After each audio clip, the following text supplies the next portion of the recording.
하늘을 달리다. 오늘은 각국의 UTM 개발 관련 소식과 미 연방항공국의 최신 UAM 시장 전망치를 전달 드리도록 하겠습니다. 먼저 각국 UTM 개발 소식입니다. 일단 UTM이 다소 생소한 용어이기 때문에 먼저 간단히 설명드리자면 UTM은 UAS 트래픽 매니지먼트의 약자로 무인 항공기관 안전하고 효율적인 운행을 할 수 있도록 위치 정보, 기상 상태, 항공 정보 등을 제공하며 관제하는 시스템이라고 생각하시면 될 것 같습니다. 드론 배송이나 무인 항공기 등 항공 모빌리티 산업이 커지면서 덩달아 중요해진 시스템인데요.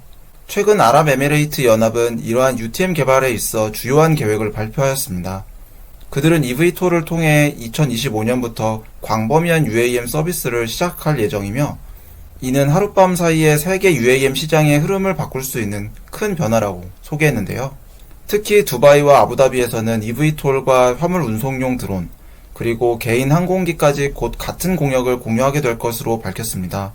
이는 UTM 개발자들에게 커다란 도전이 될 것이며 이미 여러 버티포트 개발 회사들이 이러한 미래를 위한 인프라 개발에 착수했다고 전해졌습니다.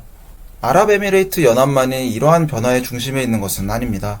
미국의 댈러스 포트워스 항공도 곧 배달용 드론과 eVTOL 운행이 허용될 수 있도록 UTM 개발이 진행 중인데요. FAA는 비행체 간 충돌 방지 기술이 현장에서 사용 가능한 수준으로 판단하고 있고 8개 UTM 관련 업체들과 데이터 수집을 위한 상호 협력에 합의했다고 전했습니다. 이러한 급속한 발전은 대다수가 예상하던 UTM 개발 일정을 훨씬 앞서는 상황입니다. 조만간 다양한 항공기체가 같은 상공에서 비행하는 초기 시험 단계가 올해 세계 여러 도시에서 시작될 것으로 예상되는데요. 무인 드론이나 eVTOL 등 다양한 항공기체가 결합된 자율비행 제어 시스템이 곧 개발되는 날을 기대해도 좋을 것 같습니다. 현 기준의 eVTOL을 기반으로 한 UTM은 기존 항공 시스템에 기반을 두고 VFR, 즉 조종사가 직접 눈으로 상황을 보고 비행하는 시계비행 형태로 관제할 것으로 보여지는데요. 아무래도 이런 조종사의 개인 능력에 의지한 시계비행은 기체 상태, 기체 오류 등 갑작스럽게 발생하는 돌발 변수에 취약할 수 있기 때문에 UAM이 활성화될수록 도심 상공을 통제하기 위한 UTM이 고도화되면서 조종사의 시계 비행이 아닌 기체 자율운행 방식으로의 발전이 더욱 가속화될 것으로 보입니다. 그만큼 UTM 개발은 향후 UAM 시장의 활성화에 있어 중요한 부분이기 때문에 새로운 정보가 업데이트되는 대로 전달드리도록 하겠습니다. 다음은 미 연방항공국이 전망한 최신 UAM 시장 성장 예측치입니다. FAA는 지난 5월 15일 UAM 시장의 향후 연간 이용률에 대해 전망하였는데요. FAA에 따르면 UAM 서비스 런칭 이후 6년 정도 지나면 출발 기준으로 연간 약 390만 회의 이용이 예상된다고 합니다. 자료에 따르면 런칭 첫 해에는 30만 회, 두 번째에는 50만 회 정도로 예측하고 있는데요. 4년차엔 100만 회를 넘어 6년차가 끝날 즈음엔 약 390만 회에 이를 것으로 전망치를 내놓았습니다. 이를 연평균 성장률로 계산하면 무려 53.6%라는 엄청난 수치인데요.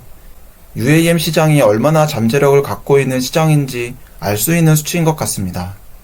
현재 개발 중인 대부분의 eVTOL은 한 명의 조종사와 최대 4명의 승객을 태울 수 있도록 설계되었습니다. 특히 에어메트로의 공유 경로 모델에 따르면 평균적으로 3명의 승객을 태우는 공항 셔틀로 이용될 것으로 예상되는데요. 이를 6년간 누적된 이용 횟수를 곱하면 누적 이용객 수는 무려 2,700만 명, 2023년 한 해 동안 인천공항에서 출발한 승객 2,800만 명과 거의 맞먹는 수치입니다. 이렇게 UAM을 경험한 승객이 누적된다면 UAM 기업들의 성과에 대한 기대치도 상승하지 않을까 싶은데요. FAA는 2025년에서 2027년에 UAM 산업이 초기 서비스를 시작하여 2030년까지 점진적인 성장 궤도를 확보할 것으로 예측하고 있습니다. 초기 5년간 발생할 수 있는 문제들을 해결해 나간 이후 2030년부터 장기적인 성장 궤도 곡선을 그릴 것으로 전망하고 있는데요. 이러한 UAM 산업의 성장 예측을 자세히 들여다보기 위해선 구체적인 UAM 인프라 구축 계획도 중요할 것입니다. 미 정부 책임처의 최근 보고서에 따르면 인구 250만 이하 도시에는 6개의 버티포트가 필요하고 인구 1천만 이상 대도시 지역에는 최대 77개까지 필요할 수 있다고 예측하고 있습니다. 각 버티포트는 규모에 따라 소규모로 건설 시 $5천만, 우리 돈 약 680억 원의 비용이 들고 대규모 버티포트 건설 시엔 그 5배에 가까운 2억 4천만 달러, 우리 돈 약 3,200억 원의 비용이 들 것으로 추산하고 있습니다.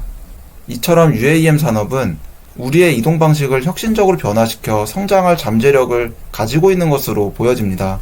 하지만 이를 실현하기 위해서는 시스템 개발, 인프라 구축 같은 여러 도전 과제들을 극복해야 할 것으로 보이는데요. 앞으로 이런 과제들을 극복할 수 있을지 매우 기대되는 분야임에는 틀림없는 것 같습니다. 이번 주 주요 UAM 기업들의 주가는 제각각 다른 흐름을 보여주었습니다.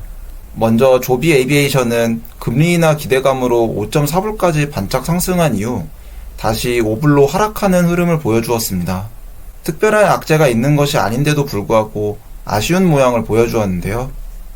UAM 대장주로 손꼽히는 기업인 만큼 진척된 개발 소식과 함께 상승세를 기대해 보도록 하겠습니다. 아처 에이비에이션 역시 4불대까지 주가가 회복한 후 3.7불대에 머물고 있습니다. 모 회사라고 할 수 있는 유나이티드 항공의 1분기 실적이 잘 나온 덕인지 약간의 상승이 있었는데요. 이후 큰 하락 없이 횡보하는 주간이었습니다. 중국의 이양 인텔리전트는 17.2불에서 19불까지 상승하는 흐름을 보여주었습니다. 아무래도 중국의 188조 원가량의 대규모 국채 발행이 상승 모멘텀이 되지 않았나 싶은데요. 인위적인 중국 정부의 주가 부양 정책이 스타트업 기업인 이양에게도 긍정적인 영향을 미친 것으로 보입니다. 외부 효과이긴 하지만 미국의 대표 기업들과 다른 흐름을 보여주고 있어서 지속적으로 모니터링 해보도록 하겠습니다.